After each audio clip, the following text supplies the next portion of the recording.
My name is Rachel Brewster. I'm a Regency romance writer documenting my journey from writing to publication. Today, I want to talk about book covers and why they're important and what is currently in the market for Regency romance or historical romance novels and why that's important. So, book covers, they are going to be the thing that your reader clicks on and thinks is interesting. So a book cover needs to communicate genre, right? There's going to be a difference between a historical romance cover and a paranormal romance cover. Like those are, if you are a Regency romance writer or author and you put a paranormal on there, nobody's going to buy your book. It's going to be very confusing. So it needs to communicate genre, and it also needs to be emotionally engaging. It's the thing that we want to click and learn more. I haven't committed to buying this book, but I am interested and make that emotional connection. So within that, you need to play within the rules of your genre. Mine is historical Regency romance. So I want to look at the best sellers and talk you through some things that I'm thinking of as I eventually reach publication, although we are not there yet. Okay, so Amazon bestseller list, top 100 for Regency romance covers. Here's what I'm learning. These are all, this is the top 100, right? This is supposed to be the best of the best. So I want to learn from these people. However, when I see something like this, a 99-cent promotion, that tells me that this book is probably in the top 100 because of price rather than substance. Not to say that this book doesn't have substance, but it's probably cracking the top 100 because they have a sale going on. So I don't necessarily want that to be my North Star, although in this particular case, that cover is phenomenal for this genre, as you will see as we continue forward. So these, this one is at a good price. This one is not. So I am screenshotting all the ones I do like on this row. I'm only going to be screenshotting this one because I think these are in the top 100 due to price. Okay, here's another one, Something Fabulous. This is clearly a gay or lesbian, looks like gay Regency romance novel. I'm not playing in that particular area, so I'm not going to be screenshotting that as my North Star. Here's another 99-cent. Here's, this one's excellent. I also really like, let me zoom in on this. Woo, where'd you go? I like the, what's it called? Mono color, the one tone. So we've got green and only green on that one. I think that's kind of cool.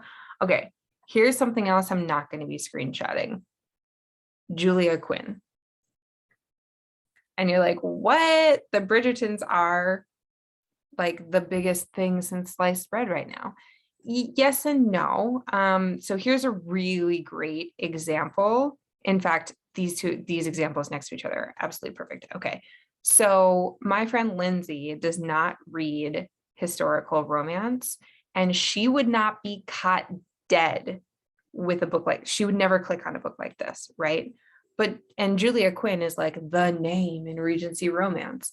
But what's happening in culture right now is that Julia Quinn made a strategic decision to go mainstream with her Netflix special and the Bridgertons. So this cover, in my opinion, reflects that. It reflects a mainstream audience. So a friend like Lindsay would be okay buying this or being seen out in public with a physical copy of this, and would be more open to that. So it's a different reader, even though it's cracking the top 100 of historical Regency romance. So when I look at this, I think my first thought was like, ooh, Julia Quinn, she's like the name in Regency romance. However, she's targeting a different market right now. So her covers are naturally going to be different. And I'm not going for a mainstream audience. I don't care about a mainstream audience. I care about historical Regency romance readers because that's what I read and that's what I write. So I'm going to be more looking to Scarlett Scott and seeing what she's doing over Julia Quinn. So even within this top 100, there are things that I need to discard as I'm looking at what is my North Star for what my book should look like. Here's another example of something that I need to cross off of my list. This, and we'll see a bunch of these pop up, is like Pride and Prejudice. It's like literary. No, that's not me either. And I know that. So even within, this is what's been blowing my mind ever since learning about like book cover market, is you have like all the books in the world. And then you have the romance. And then within romance, you have subgenres of paranormal and Regency and historical romance. And then within historical, there's Victorian and Regency and blah, blah. And then even within the top 100 of Regency romance, there's GLBTQ plus, there's Pride and Prejudice, there's things that are probably cracking the top 100 because of a low price point rather than, or in addition to having a good cover. So I guess what I'm saying is that I'm slowly training my own eye to catch things like this so that when it comes time for me to make my book cover, it will be, I was going to say the best of the best. It's going to fit in my genre and be appropriate for exactly who I'm targeting, which is not people who are interested in Pride and Prejudice, and it's not a mainstream audience like Julia Quinn. It's just not. Okay, that was a lot of words. Okay, here's some other interesting book covers. Murder at Royal Botanical Gardens. What? I had to click on this because I was like, what is this even doing here? And I can't figure out, like, this is like a murder mystery, but set in probably the 1800s. I'm like, what are you doing? And I checked out their historical mystery, amateur sleuth. Like, they're not even pegged as Regency romance. So I'm not sure how they're cracking the top 100 in a category that they don't list as their own category. I don't understand how this one is in here, although she does say Regency era historical fiction. I don't know. I don't totally get that. I haven't figured that out yet. Okay. If I were to have a North Star, here's a great example. I see this cover and I go, yeah, like that. Yes, please. These are also really great covers. An Offer from the Marquess. I love that dress. It's phenomenal. Let's see. What else do we have? I personally would click this cover every day and twice on Sundays. I love the drama of that dress, etc., etc., etc. And so what I did from there, again, here's, people really love Pride, Prejudice reimaginings. Like, this cover is not competitive even for its own subgenre, and it's cracking the top 100 with 63 reviews and $4.99. I don't know if she's spending on advertising or what, or maybe people just love Pride and Prejudice reimaginings. Who knew? Okay, so I went through every single book cover on the top 100 and focused on the ones that fit me and my future publications. Ones like this, Ava Devon, and I put them into this little chart. Let me make my face smaller. I know you'll miss me. And then oh wait, shoot, how am I gonna do this? All right, now hide. If you had to guess, can I stop sharing? Okay. If you had to guess, what do you think is on the cover for Regency romance novels? Is it A, a man by himself, B, a woman by herself, or C, a man and a woman making out on the cover? It's a couple.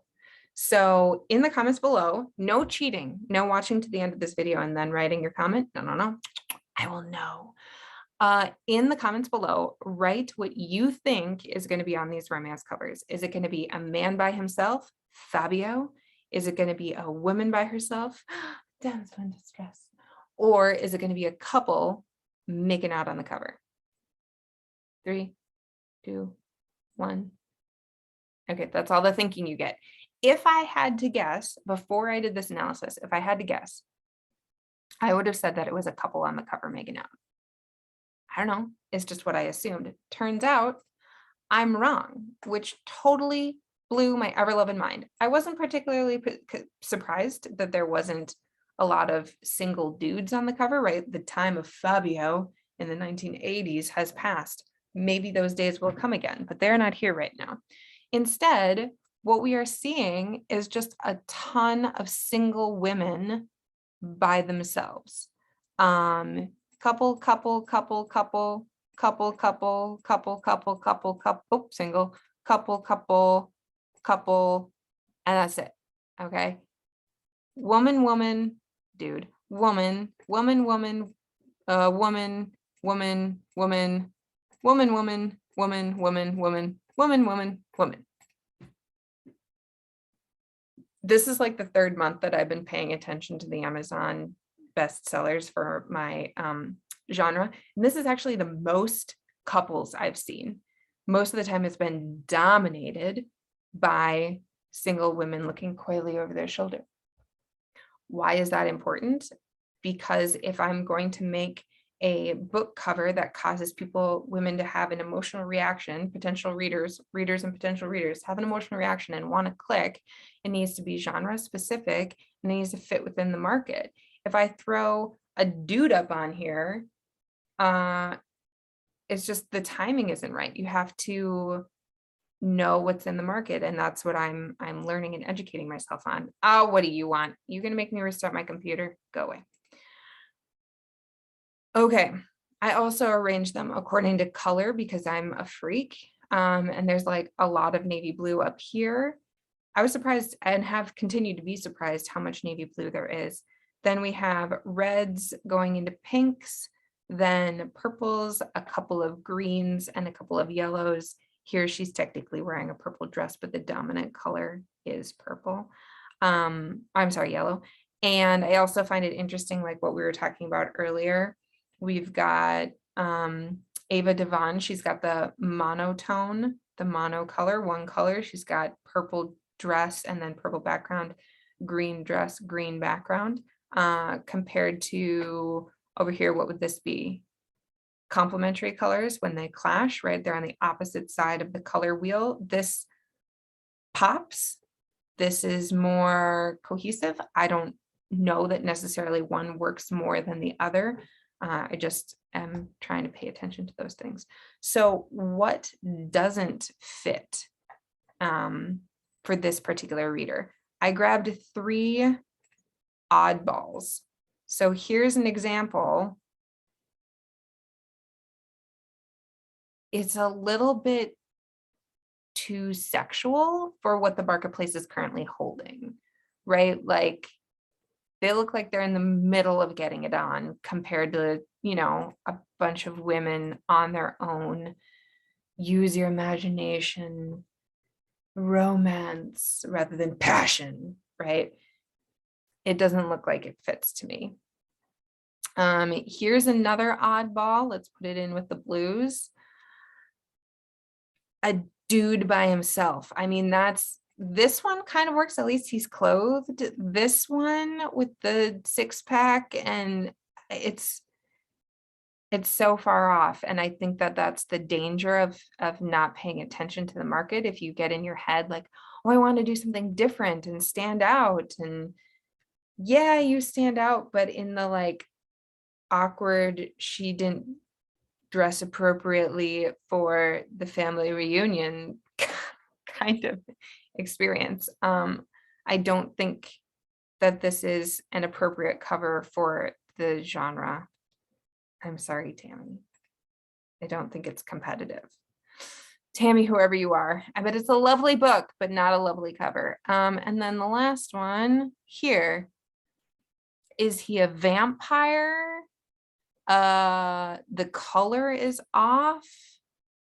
It's also similar to the first one that was an odd duck in that it's like overly sexual. I don't think that this one is competitive in the marketplace either.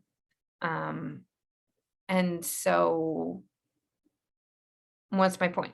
My point is I want to know what my North Star is, and seeing the odd ducks that I don't think fit, which you should take everything that I'm thinking with a grain of salt, because let's be honest, I haven't actually published and those people have, so they're ahead of the game.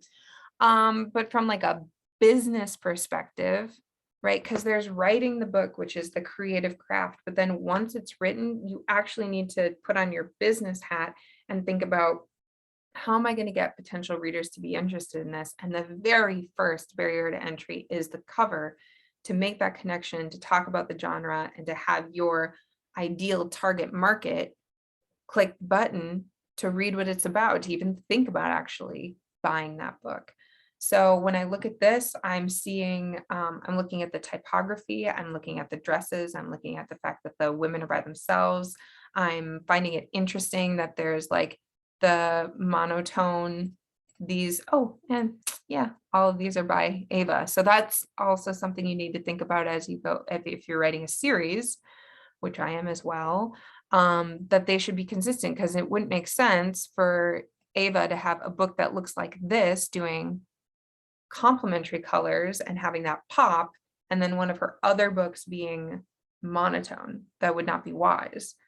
Ava, thankfully, is wise. She's got it figured out. She's got her craft.